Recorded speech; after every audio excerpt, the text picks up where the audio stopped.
Grimm's Fairy Tales, Cat and Mouse in Partnership. By Jacob Grimm and Wilhelm Grimm. Translated by Edgar Taylor and Marian Edwards. A certain cat had made the acquaintance of a mouse, and had said so much to her about the great love and friendship she felt for her, that at length the mouse agreed that they should live and keep house together. "But we must make a provision for winter, or else we shall suffer from hunger," said the cat, "and you, little mouse, cannot venture everywhere, or you will be caught in a trap some day." The good advice was followed, and a pot of fat was bought, but they did not know where to put it.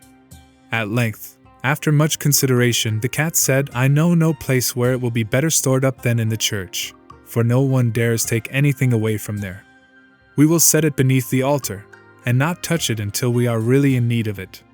So the pot was placed in safety, but it was not long before the cat had a great yearning for it, and said to the mouse, "I want to tell you something, little mouse. My cousin has brought a little son into the world, and has asked me to be godmother. He is white with brown spots, and I am to hold him over the font at the christening. Let me go out today, and you look after the house by yourself." "Yes, yes," answered the mouse, "by all means go, and if you get anything very good to eat, think of me. I should like a drop of sweet red christening wine myself." All this, however, was untrue. The cat had no cousin, and had not been asked to be godmother. She went straight to the church, stole to the pot of fat, began to lick at it, and licked the top of the fat off. Then she took a walk upon the roofs of the town, looked out for opportunities, and then stretched herself in the sun, and licked her lips whenever she thought of the pot of fat, and not until it was evening did she return home. "Well, here you are again," said the mouse. "No doubt you have had a merry day." "All went off well," answered the cat. "What name did they give the child?"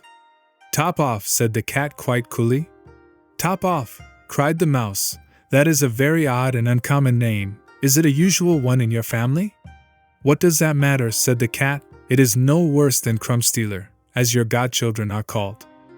Before long the cat was seized by another fit of yearning. She said to the mouse, "You must do me a favor, and once more manage the house for a day alone. I am again asked to be godmother, and, as the child has a white ring round its neck, I cannot refuse." The good mouse consented, but the cat crept behind the town walls to the church, and devoured half the pot of fat. "Nothing ever seems so good as what one keeps to oneself," said she, and was quite satisfied with her day's work. When she went home the mouse inquired, "And what was the child christened?" "Half done," answered the cat. "Half done? What are you saying? I never heard the name in my life. I'll wager anything it is not in the calendar." The cat's mouth soon began to water for some more licking. "All good things go in threes," said she. "I am asked to stand godmother again. The child is quite black, only it has white paws, but with that exception, it has not a single white hair on its whole body. This only happens once every few years. You will let me go, won't you?" "Top off." "Half done," answered the mouse. "They are such odd names. They make me very thoughtful." "You sit at home," said the cat, "in your dark gray fur coat and long tail, and are filled with fancies. That's because you do not go out in the daytime."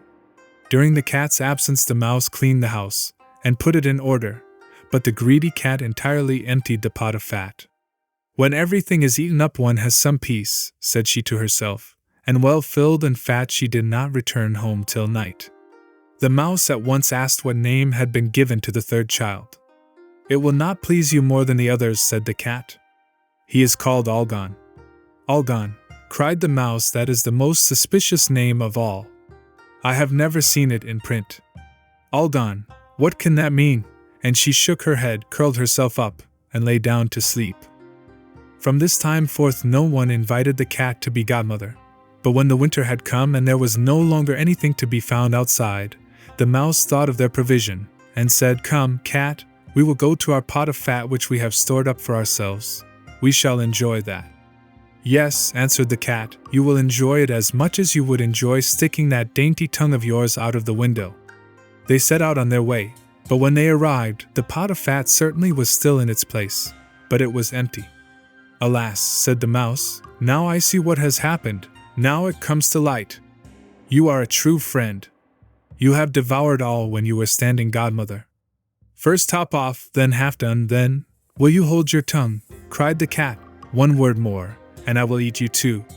All gone was already on the poor mouse's lips. Scarcely had she spoken it before the cat sprang on her, seized her, and swallowed her down. Verily, that is the way of the world.